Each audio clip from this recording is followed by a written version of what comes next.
জীবনের পথ কখন কোন দিকে মোড় নেয় তা কেউ আগে থেকে জানে না। কখনো পরিস্থিতি আমাদের এমন শক্তি দেয় যে আমরা অজেয় হয়ে উঠি, আর কখনো তা আমাদের এমন ভেঙে দেয় যে মনে হয় সব শেষ।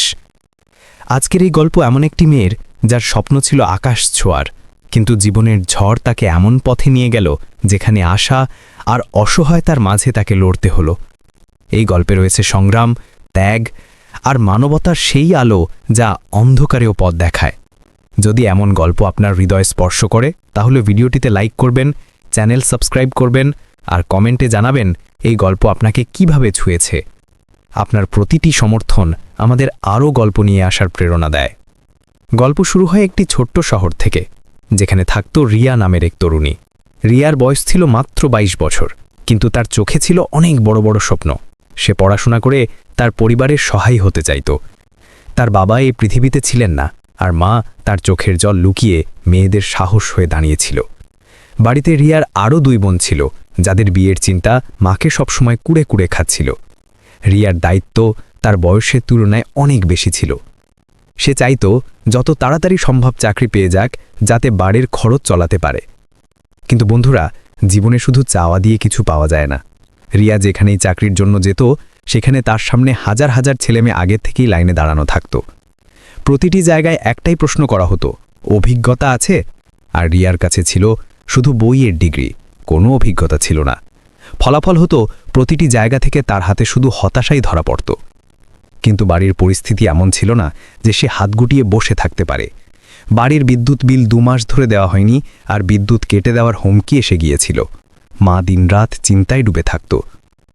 এমন অবস্থায় রিয়া ঠিক করল, যত কঠিন চাকরিই হোক না কেন, তাকে এখন কাজ করতেই হবে। অবশেষে একদিন তার এক বন্ধু জানালো, শহরের মাঝখানে একটি বড় রেস্তোরাঁ আছে যেখানে ওয়েট্রেসের প্রয়োজন। প্রথমে রিয়ার মন খুব ভয় পেল, কারণ সে কখনো ভাবেনি যে খোলা পোশাক পরে এত অচেনা পুরুষের মাঝে কাজ করতে হবে। কিন্তু যখন পেটের ক্ষুধা আর পরিবারের দায়িত্ব তার চোখের সামনে এলো, তখন সে হ্যাঁ বলে দিল। প্রথম দিন যখন সে রেস্তোরাঁয় পৌঁছল, তখন সেখানকার পরিবেশ দেখে হতবাক হয়ে গেল। আলো, হট্টগোল, ভিড় আর অচেনা মানুষের অদ্ভুত দৃষ্টিতে ঘেরা রিয়া। ম্যানেজার তাকে বলল, এখানে কাজ করতে হলে শুধু সাহস নয়, মুখে হাসিও লাগবে। আর বন্ধুরা, রিয়া হাসতে শুরু করল, যদিও ভেতরে ভেতরে তার মন কাঁপছিল। দিন যেতে লাগল, আর রিয়া সেই পরিবেশের সঙ্গে মানিয়ে নিতে শুরু করল। কিন্তু প্রতিদিন তাকে অদ্ভুত অদ্ভুত পরিস্থিতির মধ্য দিয়ে যেতে হতো। কেউ তার চোখের দিকে সোজা তাকিয়ে অর্ডার দিত, কেউ তার কাঁধ ছুঁয়ে হাসত, আর কেউ তার অসহায়তার মজা নিত। সব সহ্য করা তার চাকরির একটি অংশ হয়ে গিয়েছিল। কিন্তু রিয়ার আসল পরীক্ষা তখনও বাকি ছিল। রেস্তোরাঁয় প্রতিদিন ৫টি ছেলে আসত, যারা সবসময় কোণের টেবিলে বসত। তাদের দৃষ্টি সবসময় রিয়ার পিছু নিত। রিয়া ভয় পেত, কিন্তু তার অসহায়তার কারণে প্রতিবার তাদের কাছে গিয়ে অর্ডার নিত। তারা হাসত, কথা বলত, আর মাঝে মাঝে রিয়ার কাছে অদ্ভুত প্রশ্ন করত, তোমার এই চাকরি পছন্দ? তুমি কি কোনো অসহায়তায় এখানে কাজ করো? রিয়া হেসে সব এড়িয়ে যেত। কিন্তু একদিন তাদের মধ্যে একজন বলল, দেখো, আমাদের মনে হয় তুমি শরীফ, যদি কখনো সাহায্যের প্রয়োজন হয় তাহলে এই কার্ডটা রাখো। রিয়া ইতস্তত করে কার্ডটা তার পকেটে রাখল, কিন্তু মনে মনে ভয় পেল। তার মনে হলো, সাহায্যের নামে এরা কি চায় তা জানা নেই। ইতিমধ্যে বাড়িতে মা আর বোনদের বিয়ের চিন্তা দিন দিন বাড়ছিল। মা বলতো, বেটা, যদি তোর বাবা থাকতো তাহলে এতদিনে তোর বোনদের বিয়ে হয়ে যেত। রিয়া চুপচাপ চোখের জল মুছে নিত। তার মনে হচ্ছিল এখন সবার আশা তার উপরই। কখনো কখনো পরিস্থিতি মানুষকে সেখানে নিয়ে যায় যেখানে যাওয়ার কথা সে কখনো ভাবেনি। রিয়ার সঙ্গেও তাই হচ্ছিল। একদিন বাড়ি ফেরার সময় মা বলল, বেটা, তোর বড় বোনের জন্য ভালো সম্বন্ধ এসেছে, কিন্তু পণের দাবিও আছে। আমাদের তাড়াতাড়ি টাকার ব্যবস্থা করতে হবে। এটা শুনে রিয়ার পায়ের নিচ থেকে মাটি সরে গেল। তার কাছে তো দুবেলার খাবার ছাড়া আর কিছুই ছিল না, আর এখন হঠাৎ লাখ লাখ টাকার প্রয়োজন সামনে এসে দাঁড়ালো। সে সারা রাত জেগে রইল, বাবার কথা মনে করতে লাগল। বেটা, পরিস্থিতির কাছে কখনো হার মেনো না। কিন্তু প্রশ্ন ছিল, সে কি করবে? এত টাকা কোথায় থেকে আনবে? সকালে আবার সেই ৫ জন ছেলে রেস্তোরাঁ এলো, আর যখন রিয়া তাদের কাছে পৌঁছালো, তখন তাদের মধ্যে একজন হেসে বলল, মনে হচ্ছে তোমার মুখে কোনো বড় চিন্তা আছে, বলো, হয়তো আমরা সাহায্য করতে পারি। রিয়ার চোখ থেকে জল গড়িয়ে পড়ল। সে ভাবল, এরা অচেনা, এদের কাছে আমার কষ্ট কেন বলবো? কিন্তু যখন সে তাদের দিকে তাকালো, তার ঠোঁট নিজে থেকেই বলে উঠল, আমার বোনের বিয়ে, আর আমার কাছে টাকা নেই। তারা হাসতে লাগলো আর বলল, ব্যাস, এতটুকু ব্যাপার, আমরা কালই তোমাকে টাকা দিয়ে দেব। রিয়া অবাক হয়ে জিজ্ঞেস করল, কিন্তু বিনিময়? তাদের হাসি আরও গাঢ় হয়ে গেল। প্রতিটি সাহায্যের একটি বিনিময় থাকে রিয়া। এখান থেকেই রিয়ার জীবন এমন একটি মোড়ে আসতে চলেছিল যেখানে মানবতা, অসহায়তা আর মানুষের আসল চেহারা সব সামনে আসতে চলেছিল।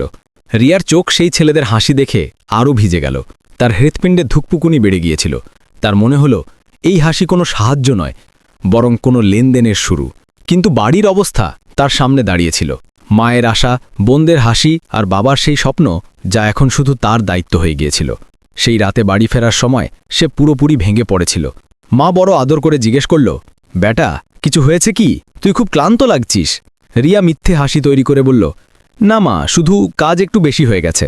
কিন্তু তার মন জানত কাল থেকে তার জীবন এমন একটি পথে মন নিতে পারে যেখান থেকে ফেরার কোনো রাস্তা নেই। পরের দিন যখন রিয়া আবার রেস্তোরাঁয় পৌঁছালো, তখন সেই 5 জন ছেলে আগে থেকেই অপেক্ষা করছিল। তাদের মধ্যে একজন সরাসরি বলল, রিয়া, আমরা তো কালই বলেছিলাম, সাহায্য চাইলে শুধু হ্যাঁ বলো। রিয়া চুপ রইল। তার নীরবতাই ছিল তার জবাব। ছেলেরা হেসে বলল, ঠিক আছে, বুঝে গেছি, আমরা আজ রাতের ব্যবস্থা করে ফেলছি। তার মন কেঁপে উঠল। সে নিজেকে হাজারবার বোঝালো এই পথ ঠিক নয়, কিন্তু মায়ের চোখের আশা আর বোনের স্বপ্নের ডলি তার সামনে ঘুরছিল। এই ভেবে সে মনে মনে বলল, হয়তো এই একটা রাত আমার পুরো পরিবারের ভাগ্য বদলে দেবে। সেই সন্ধ্যায় যখন সে বাড়ি পৌঁছালো, তখন মা আবার বিয়ের প্রস্তুতির কথা শুরু করল। ছোট বোন বলল, দিদি জানো, জামাইবাবু খুব ভালো, আমাদের বিয়ে খুব ভালো ঘরে হচ্ছে। এই নিষ্পাপ কথাগুলো রিয়ার বুকে আগুন জ্বালিয়ে দিল। তার মনে হলো সে তার বোনদের সুখের জন্য নিজের কষ্ট বেছে নিয়েছে। রাত 11টায় রেস্তোরাঁর ডিউটি শেষ হতেই সে সেই ছেলেদের সঙ্গে চলে গেল। রাস্তাগুলো ছিল নির্জন, কিন্তু রিয়ার মন ছিল যেন কোনো ঝড়ে ভরা। গাড়ির কাঁচ দিয়ে বাইরে তাকিয়ে সে তার বাবাকে মনে করল। চোখে জল ছিল আর ঠোঁট বিড়বিড় করছিল, আমাকে মাফ করো বাবা, আমি অসহায়। কখনো কখনো পরিস্থিতি মানুষকে এমন কিছু করতে বাধ্য করে যা সে কখনো ভাবেনি। রিয়াও এখন সেই পথেই ছিল। কিন্তু গল্প এখানে শেষ হয় না। আসল মোড় তখন এলো যখন সেই রাতে হঠাৎ সেই 5 জন ছেলের একটি ষষ্ঠ বন্ধু সেখানে পৌঁছে গেল। যেই দরজা খুলল আর রিয়াকে দেখল, তার চোখ থেকে চিৎকার বেরিয়ে গেল। সে বলল, তুমি রিয়া? রিয়া হতবাক হয়ে গেল। তার চোখ সেই ছেলেকে চিনতে শুরু করল। এই সেই ছেলে যে একসময় তার সঙ্গে কলেজে পড়ত, যে তাকে সবসময় বোন বলে ডাকত। আর আজ সে সব দেখছিল, যার রিয়ার অসহায়তা তাকে এই জায়গায় নিয়ে এসেছিল। তার চিৎকারে পুরো ঘরের পরিবেশ বদলে গেল। 5 জন বন্ধু ঘাবড়ে তার দিকে তাকাতে লাগল। আর সেই ছেলে কাঁপতে কাঁপতে বলল, তোদের কি লজ্জা করে না? একজন অসহায় মেয়ের সঙ্গে এমন লেনদেন করছিস? ঘরের বাতাস হঠাৎ ভারী হয়ে গেল। রিয়ার চোখ থেকে জল ঝরতে লাগল। সে প্রথমবার জোরে বলল, হ্যাঁ, আমি নিজেই আমার জীবনের লেনদেন করেছি, কারণ আমার আর কোনো উপায় ছিল না। যদি তোমার কাছে আমার মায়ের চোখের জল মুছতে আর বোনদের বিয়ে করানোর কোনো উপায় থাকে, তাহলে বলো, নইলে আমার পরিস্থিতির জন্য আমাকে দোষ দিও না। তার এই কথাগুলো ঘরে গুঞ্জন তুলল। 5 জন ছেলে স্তব্ধ হয়ে গেল। আর সেই ষষ্ঠ ছেলে, যে এখনও তার চোখে মানবতা দেখছিল, সে এগিয়ে এসে রিয়াকে তুলে বলল, তোমার এই পথে যাওয়া উচিত হয়নি, কিন্তু এখনও দেরি হয়নি। চলো, আমি তোমাকে এখান থেকে বের করছি। সেই রাতে যা হলো তা রিয়ার জীবন চিরকালের জন্য বদলে দিল। 5 জন ছেলে তাদের বন্ধুর কথা শুনে চুপ হয়ে গেল, কিন্তু তাদের মুখ লজ্জায় ছুকে গিয়েছিল। রিয়ার মন কাঁপছিল, কিন্তু তার ভেতরে একটা আশার আলো আবার জ্বলে উঠল। সেই ছেলে তাকে নিয়ে বাইরে বেরিয়ে এলো আর বলল, রিয়া, আমি জানি তোমার পরিস্থিতি কতটা কঠিন, কিন্তু ভরসা রাখো, আমি তোমাকে কোনো শর্ত ছাড়াই সাহায্য করব। রিয়া তার দিকে তাকালো, আর প্রথমবার তার ঠোঁট থেকে কেবল একটি শব্দ বেরোলো, ধন্যবাদ। এটাই জীবনের সত্য। কখনো পরিস্থিতি আমাদের ভাঙে, কখনো জোড়ে। রিয়ার আসল যাত্রা এখন শুরু হতে চলেছিল, যেখানে সে অসহায়তার অন্ধকার থেকে বেরিয়ে মানবতার আলোয় পৌঁছতে চলেছিল। সেই রাতের পর রিয়ার চোখ অনেক দিন লাল ছিল। যখনই সে আয়নায় নিজেকে দেখত, মনে হতো যেন আয়না তার ভেতরের ভাঙা মানুষটাকেও দেখাচ্ছে। কিন্তু বন্ধুরা, কখনো কখনো ভাঙা মানুষকে অন্য কেউ তুলে আবার দান করিয়ে দেয়। সেই ষষ্ঠ ছেলে, যার নাম ছিল অমিত, রিয়ার জীবনকে নতুন মোড়ে নিয়ে এলো। অমিত পরের দিনই রিয়াকে তার কারখানায় চাকরির অফার দিল। বলল, এখানে তোমাকে শুধু পরিশ্রম করতে হবে, ইজ্জতে কোনো দাগ লাগবে না। রিয়া ইতস্তত করে হ্যাঁ বলে দিল। তার মনে হলো হয়তো প্রথমবার কেউ তার অসহায়তাকে বুঝল, তার সুযোগ নিল না। রেস্তোরাঁ ছেড়ে রিয়া কারখানায় কাজ শুরু করল। সেখানকার পরিবেশ ছিল একেবারে আলাদা। মেশিনের শব্দ, কাজের ব্যস্ততা আর অমিতের দৃষ্টি, যা তাকে সবসময় সাহস দিত। রিয়া এখন ধীরে ধীরে হাসতে শিখছিল। বাড়িতে যখন সে প্রথমবার মাকে টাকা দিল, তখন মায়ের চোখে চমক এলো। মা বলল, বেটা, ভগবান তোকে সুখী রাখুক, তুই আমার জন্য ভগবানের পাঠানো সহায়। রিয়া চোখের জল লুকিয়ে মাকে জড়িয়ে ধরল। তার মনে পড়ল, এই টাকা এখন তার ঘামের, কোনো অসহায়তার নয়। দিন যেতে লাগল, আর বোনদের বিয়ের প্রস্তুতি শুরু হলো। বাড়িতে সুখের আমেজ ছিল, কিন্তু রিয়া জানত এই সুখ শুধু তার ত্যাগ আর অমিতের সাহায্যের জন্য এসেছে। মাঝে মাঝে সে ভাবত, যদি অমিত সেই রাতে না আসত, তাহলে তার জীবন কোথায় থাকত? হয়তো সে অন্ধকারেই হারিয়ে যেত। অমিত আর রিয়ার দেখা এখন বেশি হতে লাগল। অমিত তাকে শুধু একজন কর্মচারী হিসাবে দেখত না, বরং তার সাহস হয়ে দাঁড়াত। রিয়ার ভেতরের ভাঙা ভরসা ধীরে ধীরে আবার জুড়তে শুরু করল। বিয়ের দিন এলো, বাড়ি সেজে উঠল, বোনদের মুখে বউয়ের ঝলক ছিল। রিয়া দূরে দাঁড়িয়ে সব দেখল। তার মা বলল, বেটা, আজ যদি তোর বাবা থাকত, তাহলে তোকে বুকে জড়িয়ে বলতো, তুই ছেলের মতো দায়িত্ব পালন করেছিস। রিয়ার চোখ থেকে জল ঝরে পড়ল। সে মনে মনে বলল, বাবা, আমি সব তোমার জন্য করেছি। জীবন সবসময় সহজ হয় না। বিয়ের ঠিক একদিন পর রেস্তোরাঁ সেই 5 জন ছেলে হঠাৎ তার বাড়ির বাইরে এসে হাজির হলো। তারা হুমকি দিল, তুই আমাদের ঠকিয়েছিস, আমাদের টাকার কি হলো? রিয়া ভয় পেয়ে গেল। তার মা আর বোনেরাও ঘাবড়ে গেল। কিন্তু তখনই অমিত সামনে এসে দাঁড়ালো। অমিত রাগে বলল, এই মেয়ে এখন আর একা নয়, যদি কেউ এর গায়ে হাত দিয়েছে, তাহলে আমার চেয়ে খারাপ কেউ হবে না। 5 জন ছেলে হাসতে লাগল, কিন্তু অমিতের চোখে সেই জ্বালা ছিল যা যে কোনো হিংস্রকে থামিয়ে দিতে পারত। পুলিশ ডাকা হলো, আর সেই 5 জন সেখানেই ধরা পড়ল। সেই দিন প্রথমবার রিয়া খোলা মনে নিঃশ্বাস নিল। তার মনে হলো যেন তার কাঁধ থেকে বোঝা নেমে গেছে।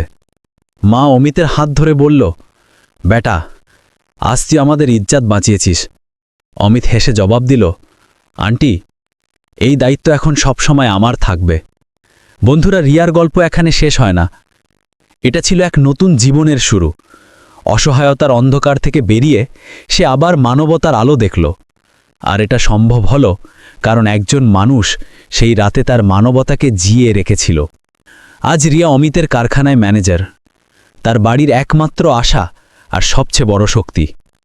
সে জেনে গেছে, পরিস্থিতি যত কঠিনই হোক না কেন, যদি মানুষ হাল না ছাড়ে, তাহলে জীবন তাকে দ্বিতীয় সুযোগ অবশ্যই দেয়। বন্ধুরা, এই ছিল রিয়ার গল্প। যদি এই গল্প আপনার মন ছুঁয়ে থাকে, তাহলে ভিডিওটিতে অবশ্যই লাইক করবেন, চ্যানেলটি সাবস্ক্রাইব করবেন আর কমেন্টে লিখবেন, মানবতা জিন্দা আছে। কারণ আপনার একটি লাইন আমাদের আরও গল্প আনার শক্তি দেয়।